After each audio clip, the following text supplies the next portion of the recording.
So many of you guys might not like me for this, but I want to talk about organic versus non-GMO for a quick second here, especially because so many of us are gardening or farming or living off our homestead, and there's still a lot of us, of course, that need to go to the store and buy a lot of our food, including myself.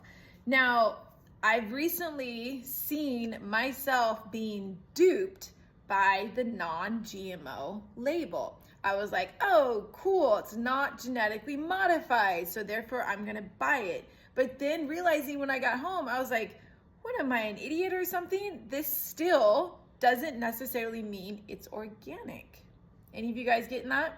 Okay, so genetically modified means that that specific product, whether it's pasta or chicken or whatever, a bean, has been injected with some artificial or foreign DNA inside that product. So for example, back in the 90s, we had Flavor Saver tomatoes. So any of you guys remember that? I do.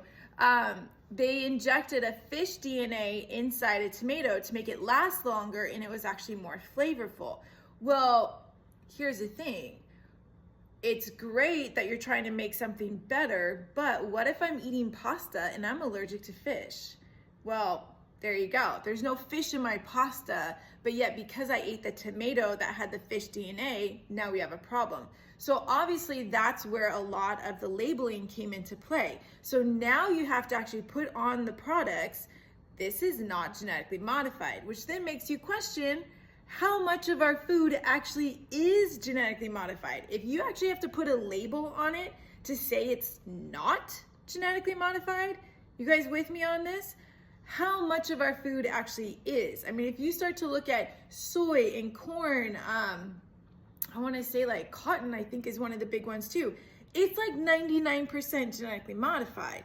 So when you start to think about that, you're like, wait, if I go to the grocery store and I actually go to get a banana and it doesn't say non-GMO, is it non-GMO? Or am I eating something, a banana that has, say, like, I don't know, like a shark DNA inside of it? Who knows? So it's kind of weird that our society has gotten to that point where so much of our food is genetically modified.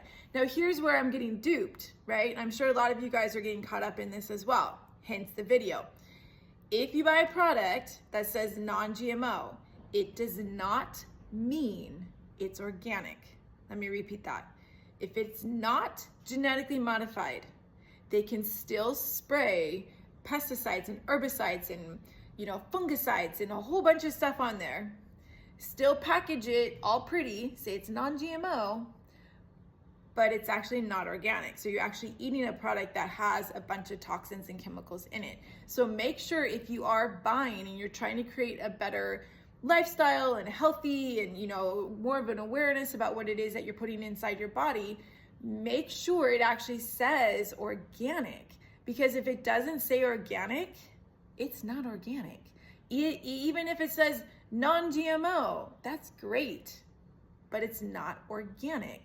Organic must be non-GMO, so they don't need both labels, although some companies just slap on both because it looks good.